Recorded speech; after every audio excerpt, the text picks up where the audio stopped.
Sir काय सांगाल, कल्याण पूर्वेत एका चिमुरडीची हत्या झाली आणि अतिशय निर्गुणपणे हत्या झाली आहे, आरोपी पकडलेत किंवा काय नेमकी घटना?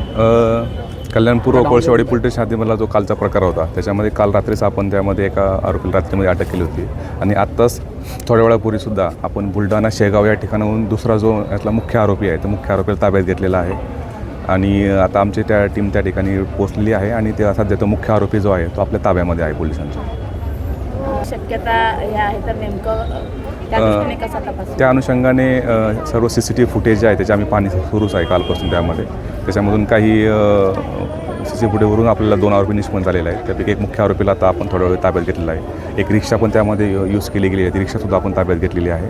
अशा पद्धतीने CCTV फुटेजचा आम्ही पूर्णपणे अभ्यास करून अजूनही त्यामध्ये काही वेगळा लोक त्यामध्ये अजून काही इन्व्हॉल्व आहेत का नाही या दृष्टिकोनातून आमचा तपास सुरू आहे. पण आता दोन्ही आरोपींना जे मेन आरोपी होते त्या दोघांनाही आपण ताब्यात घेतलेलं आहे आणि पुढील अटकेची कारवाई करत आहोत. सर, आरोपीचं नाव काय आहे आणि त्याची पार्श्वभूमी काय आहे, त्याच्यावर अनेक गुन्हे दाखल आहेत? आरोपीचं नाव विशाल गवळी आहे.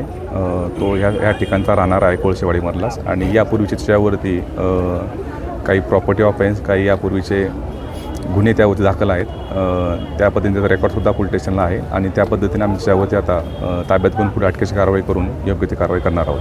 सर, त्याला तडीपार देखील केलेला, मात्र दरवेळेस तो न्यायालयामधून सुटून येतो. यावेळेस आपण काय करतो? जे काही स्ट्रॉंग प्रिव्हेंटिव्ह ॲक्शन असेल सध्या तर त्याच्यामध्ये गुन्ह्यामध्ये अटक करून त्याला जेलमध्ये करणे हा प्रायोरिटी आहे आणि त्याच्यावरती जे काही त्याचे गुन्हे आहेत त्या गुन्ह्याचा सर्व करून त्याच्यावरती जे काही प्रिव्हेंटिव्ह ॲक्शन ते आम्ही सर्व त्यावर करणार आहोत. सर, आरोपीची पत्नी त्या संदर्भात काय सांगा? सध्या आरोपीच्या पत्नीला सुद्धा त्या गुन्ह्यामध्ये अटक केलेला आहे. गुन्ह्याचा तपास सुरू आहे. त्याच्यामधून जे काही अँगल्स किंवा जे काही गोष्टी बाहेर पडतील त्यानुसार त्याचा प्रत्येक आरोपीचा रोल त्यामध्ये ठरवला जाईल. सध्या गुन्ह्याच्यामध्ये स्वतः आरोपी आणि त्याची पत्नी या दोघांना त्यामध्ये अटक केलेला आहे. सर, विशाल गवळी याचं विकृत आहे हे सिद्ध झालेलं आहे.